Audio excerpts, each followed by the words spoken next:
Is my And mic okay? Oh, yeah, my bad. I mean, I'm still gonna like mess with the levels once we get in here because I still have to double check every single time that we're recording and that all the levels are good and all that stuff. So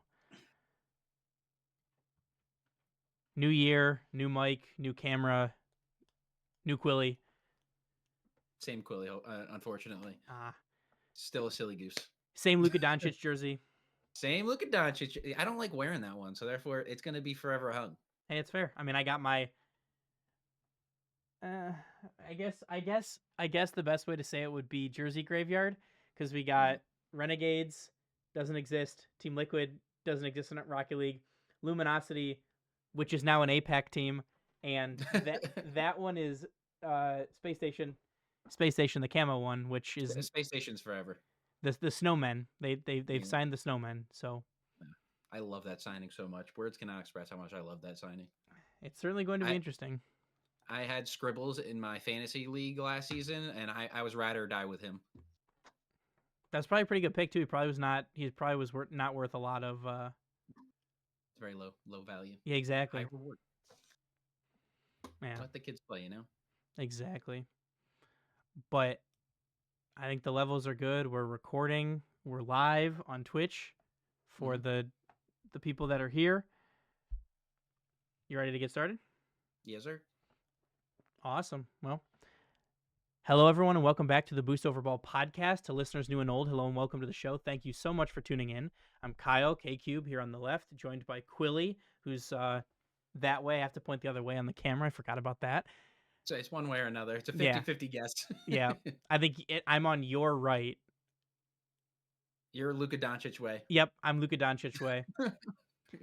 And your flag side for me. So, but how are you doing? I'm doing great. Happy to be here. It's an honor, as always, to come talk carball with my favorite people. Hell yeah! Do you have a good holidays, good New Year, all that fun stuff? Yeah, very long one. The New Year's had to tone it down because Christmas was just so much pricey as ever. You know, it ain't getting cheaper. The more grandchildren, nieces, nephews that appear, the more gifts I have to buy. Also, the older they get, the more needy they get. And the more expensive everything else, like just in general, is. Yeah, the So inflation, man. You can't we're, even the Rocket League market, the actual market, it's all cooked. everything's cooked. I bet you. How was yours? It was good. Similar to you though, not exactly relaxing. Spent a bunch of time with the family and got to do some fun stuff like that. But excited to be in 2025 officially. Excited to have RLCS back officially. CRL is back. There's a lot of good stuff going on for Rocket League, so I'm looking forward to getting into all that stuff. Sure, that time of year. Yeah, so we got a little bit different of an episode today. Kind of excited for this one. We did a little bit of legwork on this, but today we'll be doing a 2024 year in review of RLCS, CRL, Rocket League, like events, notable transfers, all of that stuff, like wrapping up 2024 before talking about CRL Open number 1 and the EU Open 1 qualifier, as we now know the top 16s that have made their first regional, and given a couple predictions about that. But first and foremost, a year in review from starting out with RLCS. We're not going to go super in depth. We're going to talk about some of the high moments, some of the teams that have been making top fours, kind of all the stuff in between that's gone on with that. Starting out with major number 1. We're not going to do the regionals themselves. We're just going to go by majors. And in major number 1, for people who don't remember off the top of their head, that was the Almost Gentle Mates perfect run. The perfect Swiss stage. They dropped no games, and they dropped 8 total games in the playoffs on their way to a major win, a underdog major win that no one really expected, taking down Carmine Core and then G2. Our top 4 of that being Gentle Mates, G2, Carmine Core, and Vitality. So first and foremost, a fantastic showing from them. Do you remember much? This is, we're going all the way back to like March on this one of last year. You remember anything about this? Yes, I do remember tuning into it purely because just rooting for Gentlemate, seeing those pink jerseys. That was purely being a huge Seiko fan. I just wanted to see them win, and that's exactly what they did, and they did it in crazy dominant fashion. Being I believe that was their first major together, Yes. and it was beautiful because they just straight up cooked. It was reminded me a little bit of the Moist win. I believe did they won their Y- first major? yes, I think so too. Well, after being Their like Team Queso for a little bit, getting picked up, but Yeah, yeah. they got picked up. First one as Moist. They just went all the way there. Just a nice little Cinderella run. Low expectation shows out with high results, and that's the least expected comes out to win. But literally, I was rooting for him purely because of Seiko and the pink jerseys. Yeah, I mean, kind of an EU like leftovers squad. At the beginning of the season, people weren't really sure what to make of them. Maybe had them top four, maybe top five in EU, but they were on that bubble, and for them to show up the way that they did and win the way that they did on LAN was a tremendous accomplishment for them. So, Unfortunately, it's like the only time they showed up.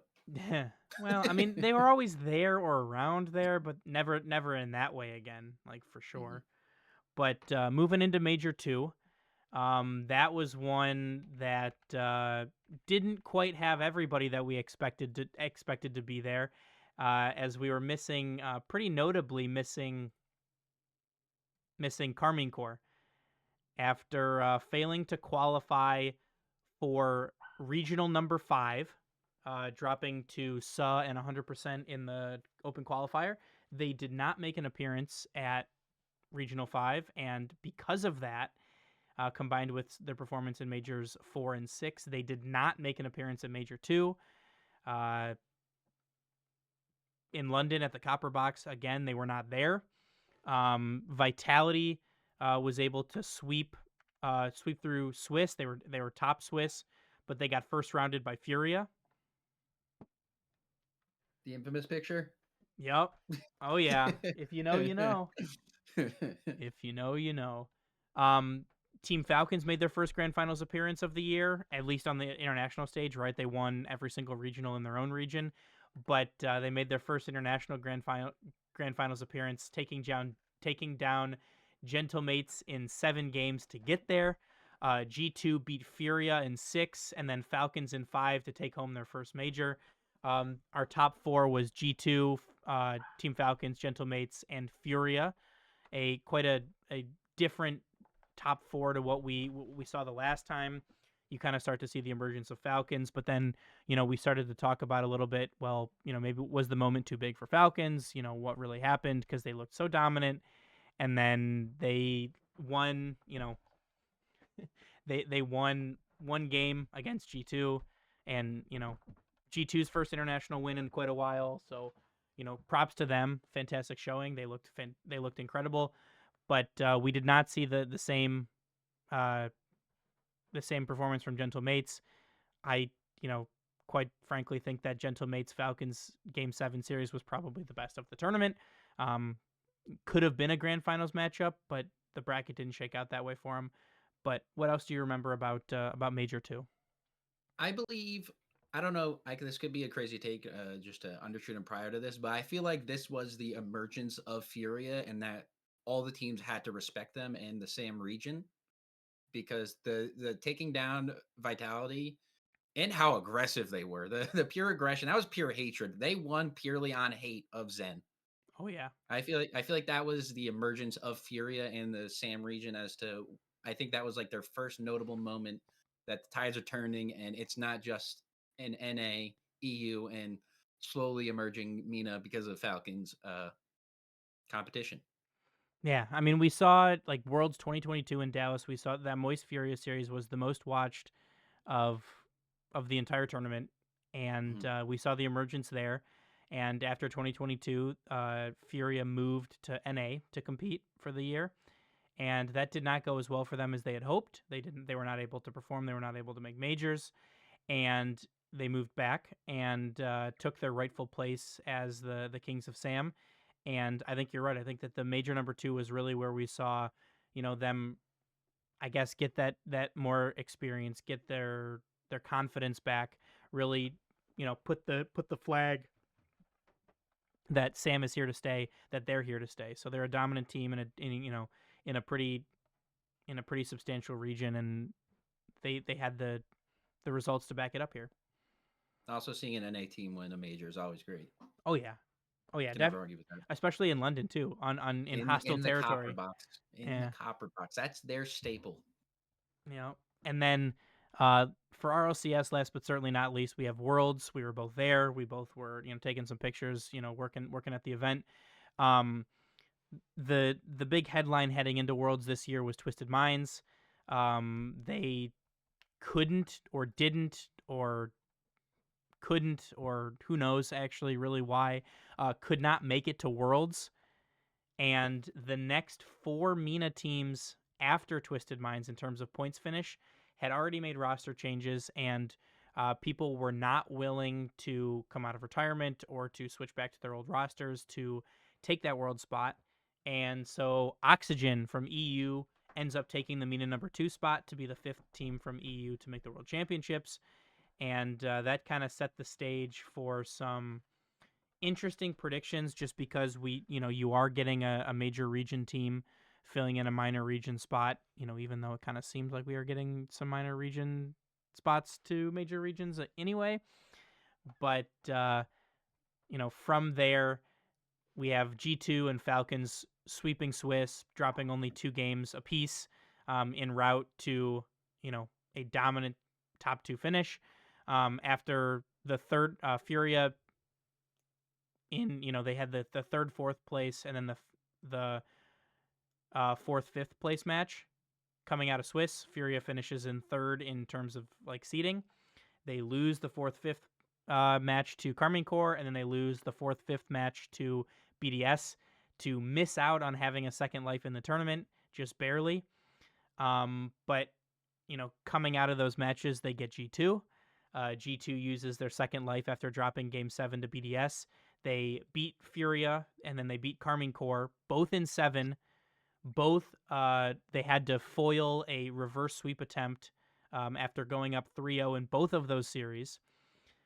We then have BDS taking down Team Falcons to go on, and then in 7 to go to the grand finals, where ultimately a lot of people remember the touch that never was, with Atomic and G2 losing in 6 to BDS, who wins their second world championship in 3 years. Monkey Moon becomes the 2-time.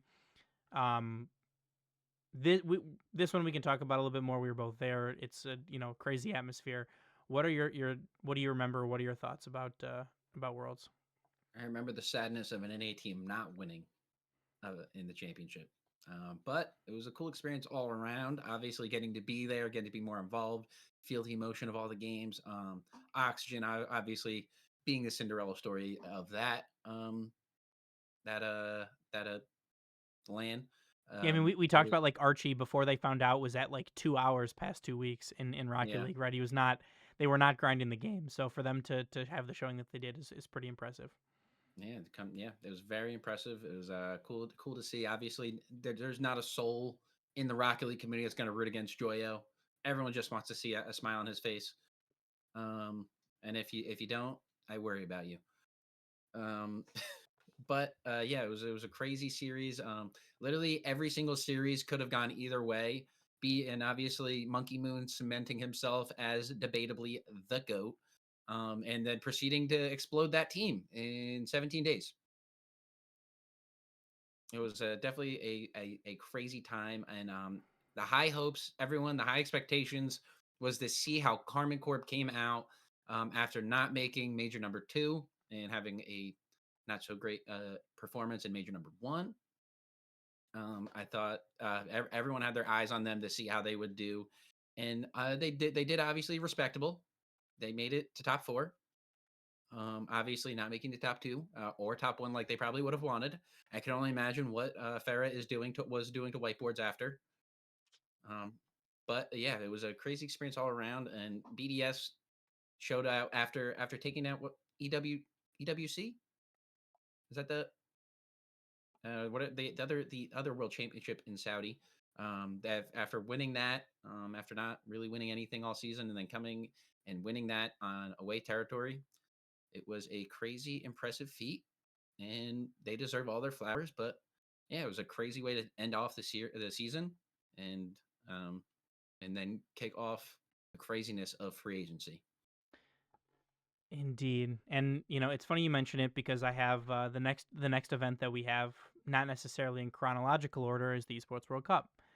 This took place 2 weeks before Worlds started, and we had some invited teams, all invited teams. That's Gentlemates, Alpine, BDS, Vitality, G2, but G2 with NAS and not with Beast Mode. Gen G, Space Station, Power with Chiefs with Jorias as their third, Furia, Secret, Falcons, Twisted Minds, Gaming Gladiators, XO Esports, Limitless, and Nikosi Ballers, and a massive, massive, massive prize money tournament with the winning team getting $200,000 and 1,000 club points, which the esports these esports organizations really kind of rely on some of the money that they get from this kind of tournament to help sustain them. And like the MVP Jory is getting $50,000 for being MVP, right? So they win $20,000 to split, 3 ways. So and then Jory is 150 grand for being MVP. So not a bad week of work for these players. Our top four being BDS, Gen G, Falcons, and G2. Notably that roster being Atomic, Daniel, and Nas. Falcons and BDS are able to take down Beast Modeless G2. And set up a grand final against, or Falcons are able to take down. Whoa, I don't know why I wrote what I wrote, but Falcons are able to take down the Beast Modeless G2 and set up a grand finals against BDS in front of their home crowd. And BDS make quick work of Falcons, taking them out in 6 games to win the Esports World Cup. So notably, this being for BDS, 2 world championships, or 1 world championship in 2022, a Esports World Cup, and then 2 weeks later they add a 2024 RLCS World Championship. So once we get to the end, to the news and the roster rumors that, or the roster stuff that happened, to wrap up, it'll make some of these even more confusing. But again, congratulations to BDS. They played fantastically after kind of coming out of nowhere. A lot of people were surprised, to say the least, that there was no Carmine Corps at this event. So we really hadn't seen Carmine Corps since regional number 6. It had been about 2 months at this point.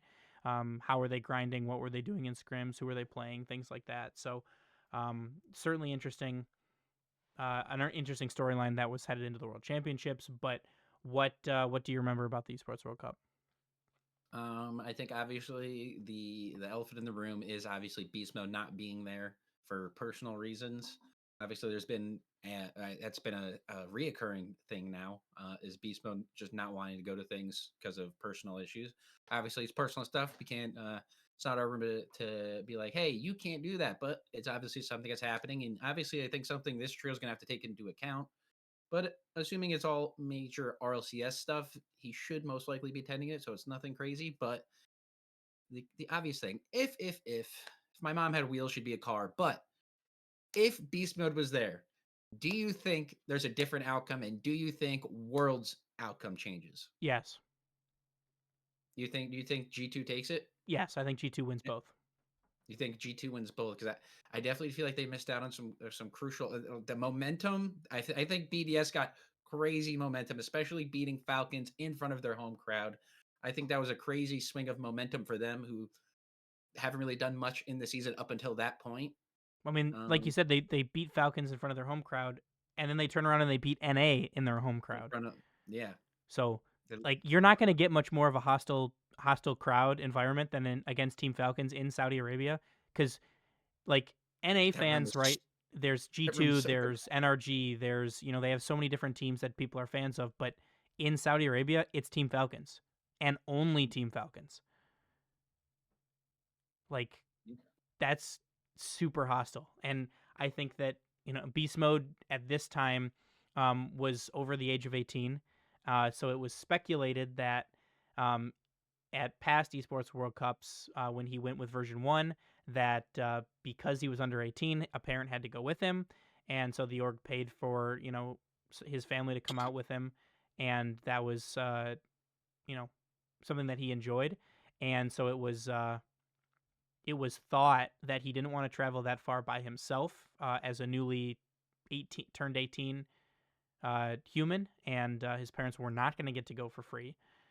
And so I think that, especially with worlds that close, I think that he did not want to travel that far without his family uh, to do that. So, I mean, slightly understandable, but like if you're G2, why don't you just pay for his parents to go? Like he probably cost you $1 million in terms of like org prizing. Yeah. And then the obvious outcome of what happened after the G2, they're not even an NA team anymore. Sorry if I'm jumping too far ahead in this, but it's just this is all like domino effects of things. Like what would have happened if beast mode was there? We could never know. They could have honestly somehow got upset way earlier in it because beast mode could have been out of it mentally because of all these hula hoops and stuff that they had to go through to get there. And it could have all been differently. We don't know exactly what would have happened, but we can just speculate. And I can agree. I do feel like Beast Mode being there obviously is a huge game changer. Nas proved himself as a player in threes. He obviously has a team. Is he paired up with? I'm sure we're gonna talk about that later. But Yes, we will. Nas proved himself as a player and finding himself onto a main roster that we will get into later. So yeah, that unfortunately Beast Mode not being there can't change that. But BDS against all odds, literally against the home crowd, um, comes out victorious. Coming out victorious against another home crowd. So I did a little bit of research here. G2 finished ninth in the org club in the club championship for a prize pool of $450,000. Had they won Rocket League, which I think that they would have had they brought Beast Mode, Have they won Rocket League? like if they won Rocket League, right? That's 1,000 club points instead of the 250 that they got, right? That's a 750 club point swing, puts them in third, and the prize pool for third place was $2 million. Yeah, pocket change. So that's that's $1.5 million in change that they didn't get by beast mode not going. I feel like they could have worked up that money if it was really that much of a problem. I feel like there had to have been something going on. I mean, I would tend to agree, but that is potentially a different topic for a different day. We've talked about doing a what if series, similar to like how Marvel did it on Disney Plus. But like, what if AJG didn't miss that open net? What if Beast Mode went to EWC? What if Uh, Atomic hit that ball? exactly. What if Atomic didn't ghost hit that ball? Yep. But like, there's a lot of them, and they can change the course of Rocket League, right? Because if G2 wins Esports World Cup, with beast mode, and they get their $2.5 million, and then they win the world championships, do they leave? Who knows? Are they able to secure a different name partner and are able to stay in the esport? Who knows? There's a bunch of knock on effects about that. So certainly a different topic for a different time. So, but with that, we will jump into our next topic, which is CRL. We talked about CRL a little bit less than RLCS on the podcast, so we will be doing a little bit higher of an overview of it. So we'll be doing the top fours and talking about the winners for each event. So in CRL Fall Open number 1, your top 4 was Northwood Blue, Maryville, Concord, and Fisher. Maryville are able to win 4-1 after they got bracket reset in the first one by Northwood. These are all double elimination brackets. So if the team from the lower bracket beats the team coming from the upper bracket, then it resets the bracket and they play another best of 7.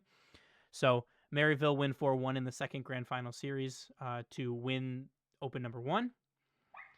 In Open number 2, our top 4 is St. Clair Green, Concord, Ball State, West Virginia.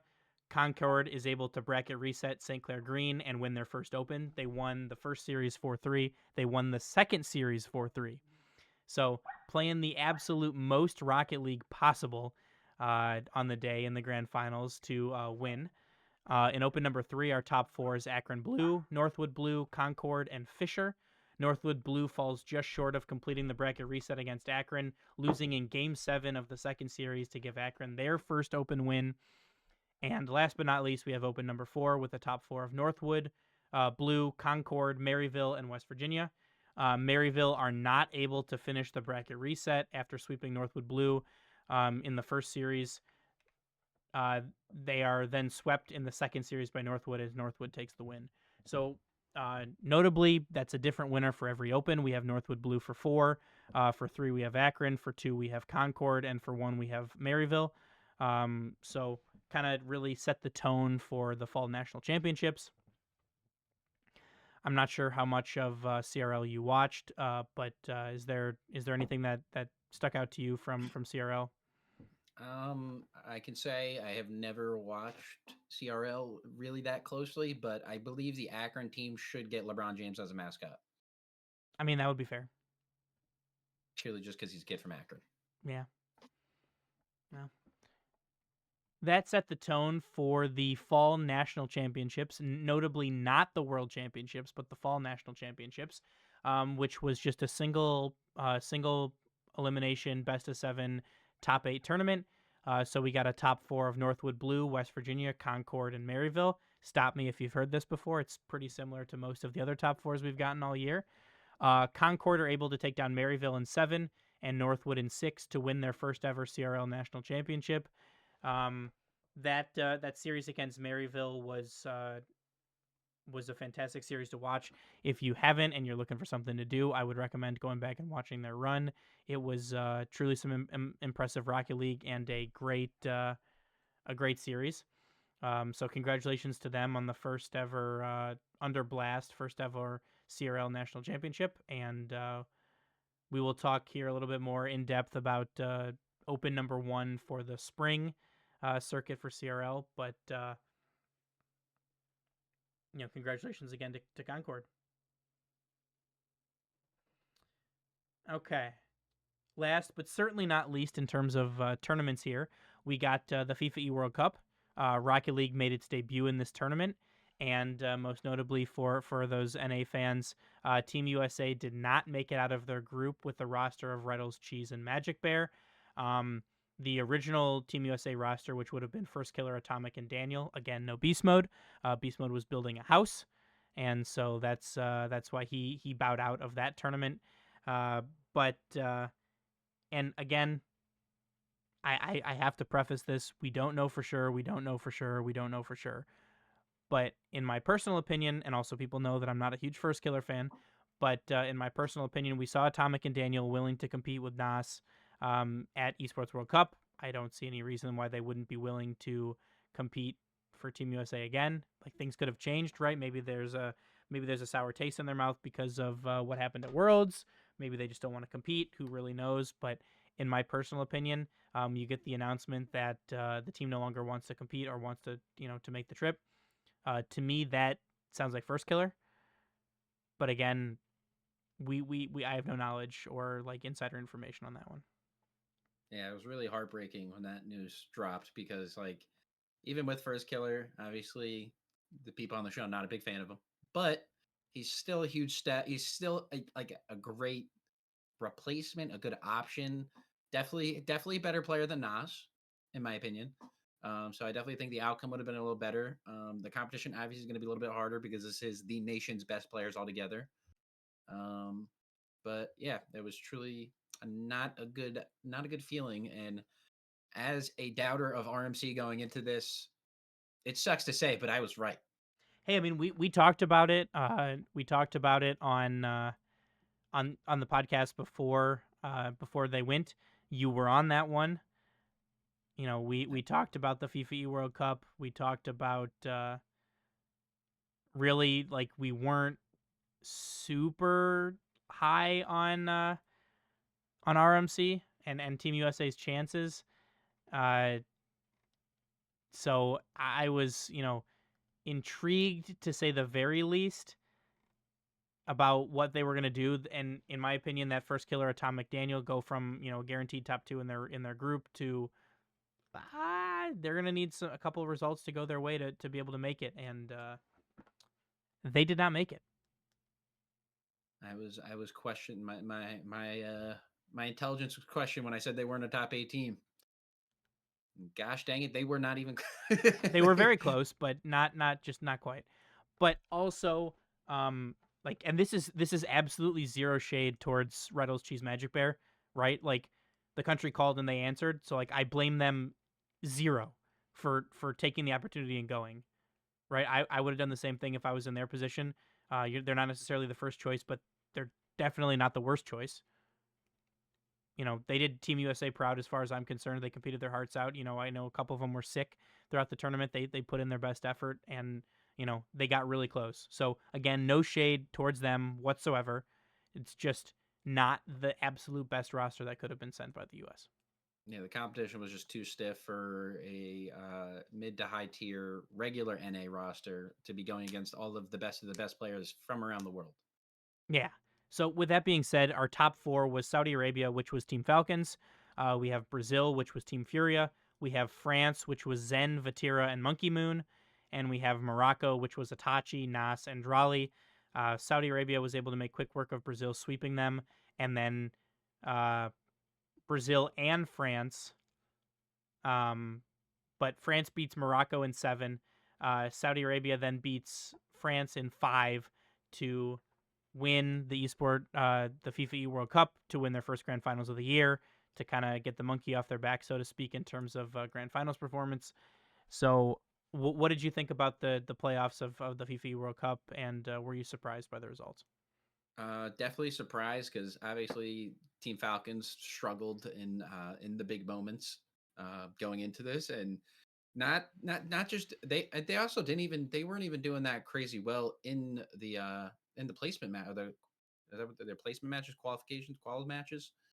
They weren't even doing anything crazy there too. They were just taking care of business, keeping things. I think a lot of them were. I think they had a lot of 1-1s. They had a couple more than they should have, in my opinion, but Yeah, yeah, but then as soon as like the best of 7 series came around against Brazil, sweeping them, I did not expect to sweep, and then to take France down in 5 was insane because the scoring of the games, there were a lot of those games were multiple goal differences. yeah, oh yeah, They were dominating. They were firing on all cylinders. They were clicking. It was crazy to see them, and in front of the home crowd. I'm glad they got that win. Right, that was in front of the home crowd, right? I believe. yes, it was in Riyadh, in Saudi Arabia, yeah. So like that, they finally whatever they felt from EWC, and especially going against Monkey Moon, who gave them the loss in front of their home crowd, probably felt good to do that. And it was dominant fashion by TK, and the team itself showed out at the perfect moment finally, and got a crazy dominant win. It was good to see Morocco get that far though, and also almost take down France, who was the scary juggernaut going into this, who was dominating everyone in their qual matches.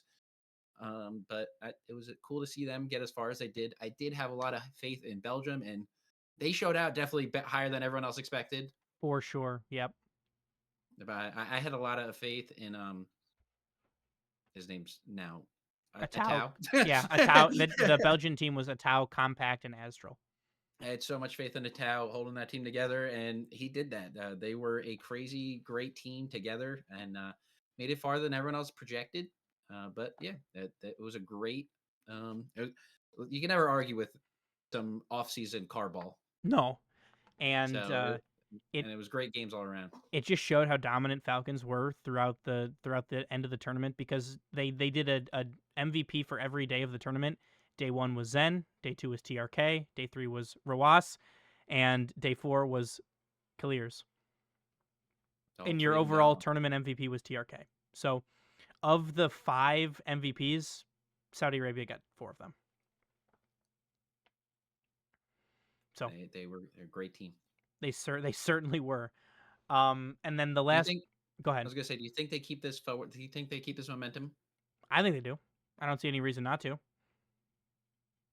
All right. Well, I mean, it's a long time time will tell. to keep the momentum, but certainly they got to be, their confidence has to be pretty high.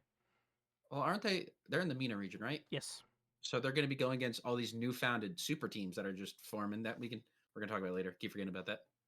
Yeah, but against the other the MENA team that they put together to compete with them.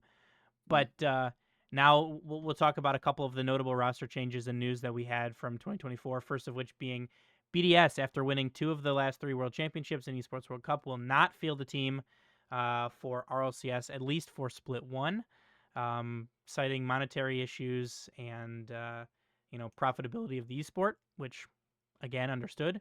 which then set the floor for G2 to also leave RLCS, and basically put their team up, like, not for, I don't know if for sale is the right word, but like basically making their team free agents, and facilitating whatever kind of transfer that happened, which then led NRG to pick up the former G2 roster, which fans have now been dubbing NRG2. And Ninjas in Pajamas make a region transfer, not of players, but of the entire org, picking up a new EU team of Itachi, Nas, and Oski. So almost Team Morocco. You're just missing Drawley, who was picked up by Carmine Corps to pair with Vatira and Atau, dropping Rise. Vitality pick up the two-time world champion Monkey Moon and Exotic to play alongside Zen, dropping Radosin and Alpha.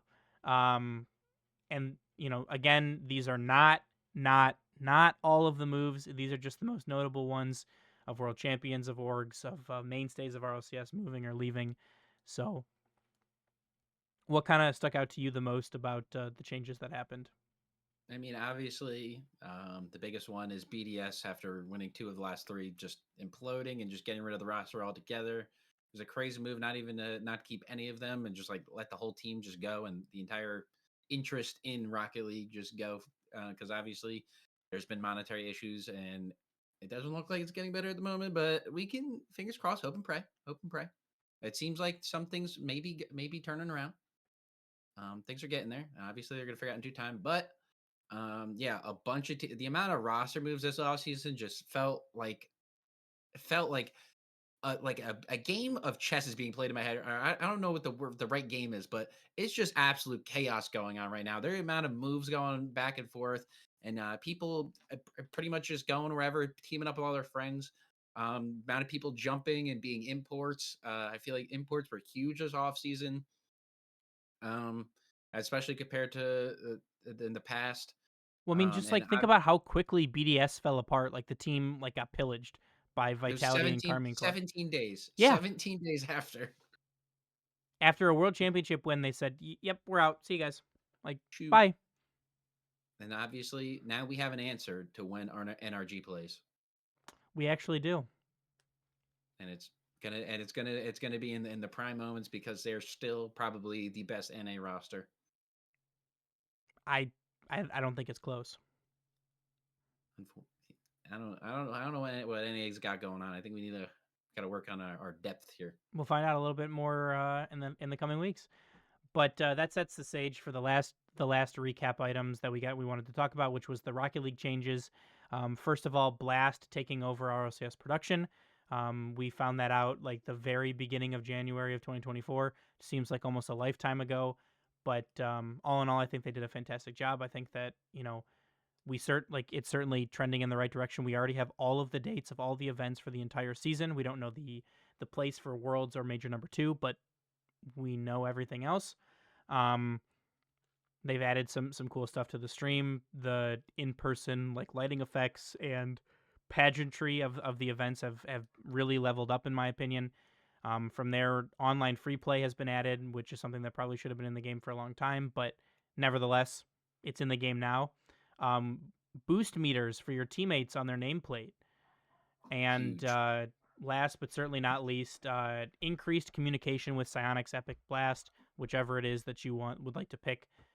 We know about all the RLCS event dates. We know about the 1v1 circuit. They're being more forthcoming with off-season events. They're trying to really nail down a timeline so that allows third-party tournament organizers to plan more events for Rocket League to continue their trajectory in terms of being a part of the Esports World Cup, in terms of being a part of the FIFA E World Cup, is it announced that they're going to be back as well for that. So a lot of good things came out of 2024, and it makes me really excited for what we're going to see in 2025. It can only go up from here. I feel like, especially after another season or having a season under their belt, Blast is going to get a better idea for what's going on with Rocket League. They can bring their knowledge from all the other esports they handle to Rocket League and make Rocket League great Indeed. again. Yeah. I have to put a pause there. I don't want to get Again. canceled. Yeah, no, I get you. Okay. Well, was there anything else that you wanted to add about our 2024 year in review for Rocket League before we jump into CRL? Yeah, it was cool to watch. It was obviously great all around. Great season, and the fact that like blasted that, and now they're only expanding on it, especially with the 1v1s as you mentioned. The last Still chance want to know like qualifier for how this is Worlds. that the last chance qualifier worlds. How much they made it so much more of an open entrance, open access. Anyone, it's anyone's game. A lot of a lot of teams are qualing that you don't even have orgs to have a fighting chance at this stuff. So I think the sky is the limit for where Rocket League can go, hopefully, and yeah, stuff's gonna get crazy. It certainly will. But moving into CRL Open number one, after the national championships in the fall, Concord crashed out to Northwood Blue in the lower quarterfinals, setting the stage for your top four of St. Clair Green, Akron Blue, Maryville, and Northwood Blue. Maryville are able to reset the bracket after winning the first grand final series 4-1, but are unable to complete a full bracket reset as they lose the second series 4-1 to St. Clair Green. Um, and St. Clair Green is your spring open number one champion, with the new roster of Jazzy, Arju, and Pizzy, bringing in Arju from EU for CRL. They were able to beat that Maryville roster, which consists of Relating Waves, Speed, and EXO. So lots of exciting CRL to come in the coming weeks. We'll keep you posted on that. Um, if you are DJ TJ, friend of the show, has been doing the Concord University team streams. So if you are interested in following their run with his casting, which I highly recommend, check him out at DJ TJRL on Twitch or on Twitter. But after that little plug, was there anything that stuck out to you about CRL Open 1, or are you ready to jump into EU Regional 1? If you want CRL knowledge, I am unfortunately not the guy. That's fair. Hey, um, yet again another new open winner for CRL. We've had now 5 opens this year and the school year, and 5 different winners. So that part is kind of cool for the parity of the esport. So I'm excited to see what happens with that. But next, and last but certainly not least, we have regional number 1 for EU. The qualifiers happened. We have our top 16. Our top 16 being Carmine Corps, Ninjas in Pajamas, Gentlemates Alpine, Stormtroopers, which is the team of apparently Jack, Jorias, and Stizzy, Tanaka, which is the team of Archie, Joyo, and Oli, RPG, which is Goffs, Rizex, Rise Fox, Synergy, which is AJG, Dorito, and Tekos, Vitality, 100%, which is Lewis P, Acro, Rezi, Redemption, which is Cash, Smokes, and Toxic, Save the Game, which is Astral, Extra, and Mitzer. We have Caliente making his RLCS re-debut, K-Dop, Sazin, and Growly. We have Start Point, which is a Chronic with a K at the end, Matane and Yujin. And we have Novo Esports, which is Hyder, Dead, Mala. We have Selecao, which is Ever, Rusties, and Mako, which is a full French team. Always got to be on the lookout for those. And then last but certainly not least, Ascend with Gwick, Matt, and Nico. So lots of notable names, lots of people we expected, lots of people that maybe you haven't heard of before. Who were you most surprised to see make this top 16? You could pretty much throw a dartboard at any of these crazy names, and pick any of them. But I think I don't even want to try butchering these names, but Saleko making it, I think was pretty crazy. I think so too. And Caliente, Yeah. I believe it was Caliente. Yep. It's weird to see seeing Kate Up again in the main event. It happened once last season, but he's he's been a mainstay of the esports, so good for him for finding a team that has helped him get back to the regional main event. Hopefully they can perform better than last time, going 0-3 every time that he's made it. So maybe Sazin, who kind of got the short end of the stick when Zen was coming in for Vitality in their World Championship year. They dropped him instead of it was between him and Radosin, and they ended up dropping Saizen, which seemed to be the right move as they won a World Championship. But he has not been able to find any permanent or stable home for the rest of the year. So hopefully this is the jump that he needed for his career. Sir, I, can we add that to the what if list? What if they Yeah, kept Saison? that is another good one. That is another good one. Do they still sweep an entire season? The world may never know on that one, but Oh um, no. the Oh, you next back? should be. Yep, there we go. Um, but the next thing that we're gonna do is we're gonna make some predictions here for the teams that are gonna make top eight, the teams that'll make top four, and who the winner will be. So the way that it worked for this particular event is since there were two Swiss stages, you had 8 teams qualify from Group A and 8 teams qualify from Group B, and so there will be a hybrid or it'd be a double elimination style bracket with 4 teams from each group qualifying into the top eight, similar style to how we saw the World Championship. So if you had to, we can go through together and kind of pick from starting out with from Group A, which 4 teams are going to make the top eight from Carmine Core, Gentlemates, Tanaka, Synergy, 100%, Caliente, Novo, and Ascend. So I mean, I, there's 3 to me that stick out pretty quickly in terms of teams that I think will make it. But you yeah. know, Obviously, you got the K Corp, the Ninjas. Oh, I like not Ninjas, the Gentlemates. yep, I feel like Tanaka, after having, I think getting Oli, I don't know how well that's gonna mesh and a difference to Oski, but um, it's really a hard choice. yep, I think so Who too. that fourth one's gonna be? So because I think we're in agreement, it's KC, it's Gentlemates, and it's Tanaka that are going to be the 3, and then really it comes down to who do you think can get hot. I quite frankly think it's going to be Synergy. I think that they have World Championship pedigree in terms of making lands, so that's who I am going to go with. That is AJG, Dorito, and Tech Oz. Tech Oz, notably a kind of up and comer, really mechanical player. I think that he will help them get over the hump and make our top 8 here. Yeah, I was definitely between Synergy or Caliente, so I'm just gonna jump ship with you and jump onto your ship and take Synergy with you. Okay. And those are the top 4 that we have from Group A. Now moving on to Group B, we have to pick 4 from Ninjas in Pajamas, Stormtroopers, RPG, Vitality, Redemption, Save the Game, Starpoint, and Silicao. Um, I mean, I think an easy one for me is Ninjas in Pajamas. I think that they're gonna make it.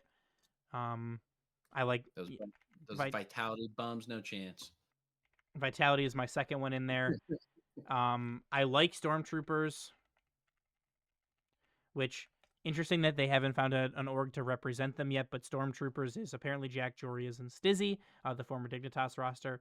So with that, I think again it's a similar situation to kind of Group A. Now you got kind of the best of the rest in terms of who you think is going to make the run. And for me, I have Redemption. Ooh, I have saved the game. Okay, so you also have Ninjas in Pajamas, Vitality, Stormtroopers, and then Save the Game is who you're going with. Yes, probably. I think save the game would be my 4. Okay, that makes sense. That makes sense to me. So from there, we will then have 4 teams. Oh, no, we have our top 8. Okay. Now we get to predict our top 4 without knowing what the matchups are going to be. But I'm kind of going. I got KC, I got Gentlemates, and I got Vitality. But there very much could be like some friendly fire in terms of these teams playing like in quarterfinals or something like that and not making top 4. But the last team that I have there is going to be the Ninjas in Pajamas roster. So that is the top 4 that I have without kind of doing, taking into consideration any of the fact that there could be friendly fire. Yeah, pretty much the same. You honestly have to go with the same because there's literally there's no predicting who's gonna face who. Yeah, but the for safest sure. bets are those four. You can never go wrong. You can't go. I mean, you can go wrong, but the odds of you going wrong are significantly lower when you go with those four. Yep. And then I'm gonna put you on the spot first, and we're gonna do who do you think's gonna win? Do I have to say Vitality? I wasn't. It's between them. I feel like them are obviously K Corp, but sleeper pick Gentlemates, Or Ninjas great in team. Pajamas. I don't have as much faith in them. I mean, Okay. I don't have as much faith in them. Itachi's a great player. I feel like he can get in his own head sometimes. Nas, that's going to be a big year for him under a team. Especially after the EWC showing. Oski coming from Oxygen, right? Yes. So I think that is going to be their first thing together, which was the recipe for greatness for Gentlemates. Um, so it could go any way. What if I'm just gonna give it to Vitality because Okay. purely just because it's a lame choice, but you can't argue with three top players. I do feel like Exotic his ability might. I think he might have been a little exaggerated in his ability. I think his EWC and World showing was. I think it might have been lightning at a bottle for him. You think so? Yeah, so I think I think if they do lose things, he's going to be the scapegoat. He's going to be the Radosin or the Alpha. That's who they're going to blame because obviously you can't blame Zen and obviously Monkey Moon, the goat. Yeah. But No. I do feel like if they fall short, I feel like Exotic's going to be taking a lot of blame. I think so too. Although it's tough because he is the world's MVP. So he's a fantastic player in his own right. And I've been saying this since the beginning. We had a kind of a reply war on Twitter the other day. Um, that some people were saying G2 is not a top four team in the world, and as of right now, I think that they are. All you have to go on is the world's last year, which they finished second. Their worst finish in RLCS all of last season was second. Right, I think you definitely have to take Falcons into consideration as that number one team, especially winning the Esports World Cup, even though that's not exactly the same kind of format, but they looked phenomenal.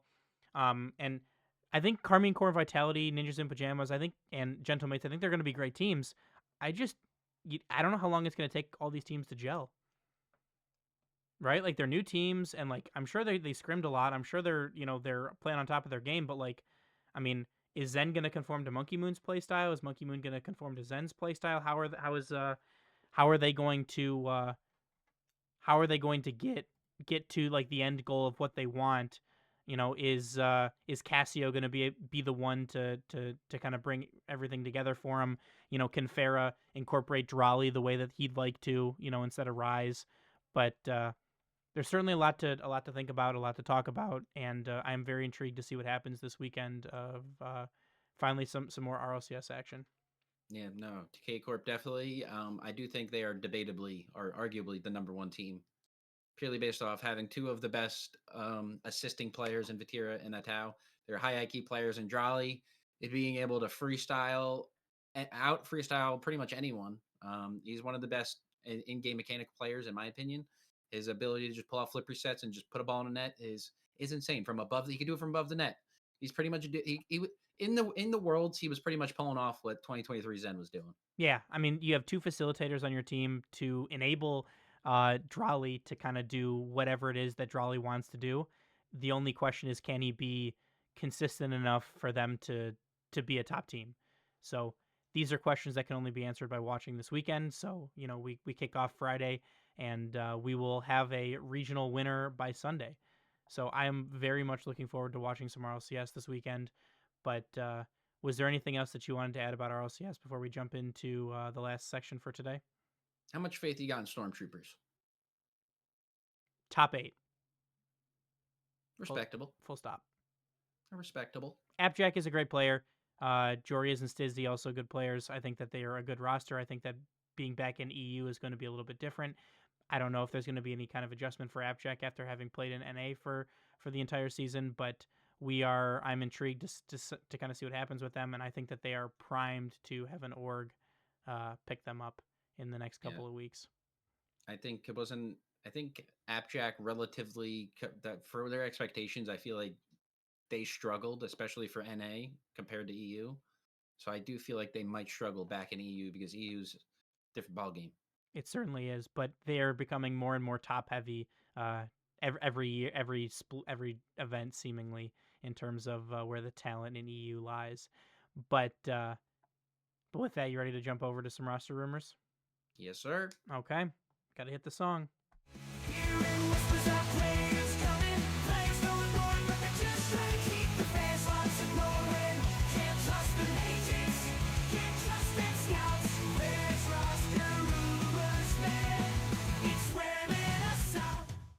So I feel bad playing the song when Red's not here, but that was in honor of Red.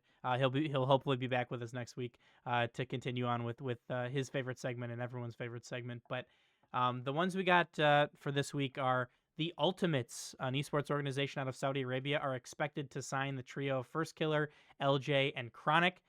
Their long search for an organization has seemingly come to an end in that regard, which is good for them, which is good for the esport. I don't really know what I would have done had they not had any representation heading into the season with what most people are considering to be the number 2 seed in NA with a bullet. We also have Twisted Minds confirming their roster of Nuepo, Rise, and Atomic with a K from EU for this split. Hope they are looking to solidify themselves as that MENA number 2 seed and try to compete with Falcons for that top spot in MENA, which I think is a tall task. I think MENA number 2 is probably where they'll sit. We have Pioneers are no longer in APAC. They've moved, or in OCE. They've moved back to NA, and they are expected to sign the team of JNAPS, Eris, and Aqua. Wildcard signed the roster of Torsos, Banana Head, and Fever. And notably, Noli has not signed up with a team for the first major for Split 1. And Alpha 54 also is not signed up. It is a little bit speculated that he might be in contract jail. Is the next is the extra? Extra was held in a contract purgatory with BDS. Yup. So Alpha signs a big extension, and then they drop Alpha and Radosin. Interestingly to me, though, Radosin finds a new team, and Alpha does not. So I don't know if he was signed to a higher contract or what, but it's interesting.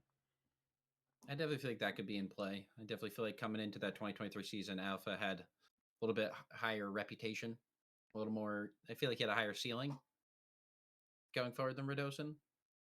Unfortunately, we saw that played out, and yep, now he is beat. I'm happy to see Wildcard get or Torsos and Banana Head and Fever. I think they're a great trio. Huge fans of them. I think they're underrated players out of the Aussie land. The land down under, if you will. They're playing upside down, but they're making it happen. I think JNAP's getting a roster is also crazy because how old is he now? 25. Which is crazy to say because we're 25. older than him. We're older than him, but in Rocket League terms, Grandpa Naps. He's like a 37-year-old playing basketball right now, pretty much. Jeez, yeah, JNaps is 25. He'll turn 26 in September. It's just crazy how the esports world their aging is just rapid. You gotta get on top of that. Adapt or die. Yeah, it's insane. I don't understand. I don't want to think about it because I'd be like, the joke is that Rizzo is ancient, so that must make me prehistoric. Well, luckily you aren't competing, so therefore the age is relevant. Your ability to watch Rocket League and commentate on it is eternal. As long as the esport exists, yeah. There we go. As long as it does. We'll see. But until that day, we will be continuing to cover RLCS, CRL, all other avenues of Rocket League that there are. Was there anything else that you wanted to add about roster rumors before we wrap up for today? What do you think Twisted Minds does? I think they're obviously top 4. Like internationally? No, just me. Well, I think they finished. I think they're MENA number 2 seed. Yeah, I feel like that's a pretty safe choice. Do you think they can beat Who did we talk about? Falcons. Not the yeah. Oh, Falcons obviously one of them. I can't remember the other. I think that's the only other. Well, it was Think it. Twisted Minds before. It was like Nuepo, Mason, Ahmad, but Ahmad retired. Um, I just think that roster is too good to not be the Mina number 2 seed. I think that maybe they have a series where they beat Falcons somewhere, but I don't know that they will Have be you able to consistently do it. have you mentioned the first killer LJ Chronic? Yup, Joyo Archioli, they're going to Mina. they are not. The Geek esports, The Saudi organization oh, signed them but in EU. in EU. Yes, correct. Is the first killer LJ Chronic one? Are they NA still? Or are They are they? still NA, but they are signed to a Saudi All right. organization, or I are just need going to be, or expected to be. I just need to fact check that. You know, But Twisted I had to Mind, do a double take on those as well. Yeah, Twisted Minds, the other Mina team. I feel like definitely. they're definitely competing in MENA. Do you think they're a 1A 1B, or you think there's a clear difference between Twisted and Falcons? I think there's a clear difference. I think Falcons are just a level a step above. Especially because that team's been together for how long now? Exactly, and they just won their first grand finals, so the world's their oyster. Yeah. Hopefully things. But yeah, that should do it for me. Awesome. Well, with that, we'd like to thank everyone so much for listening. We'd like to please remind all of you to rate us 5 stars wherever you listen to podcasts, share the show, tell a friend. It all helps us grow our audience and improve the show. Remember to follow us on Twitter, Instagram, Blue Sky, TikTok, and Twitch, which we're currently live streaming on right now. And come join our Discord. Make sure you support us by checking out our merch store and our Patreon, as this is how we will be funding the show and doing giveaways in the future. All of these links and more can be found on our website at boostoverball.com. And from us here on the show, as always, remember to choose Boost over Ball. See ya.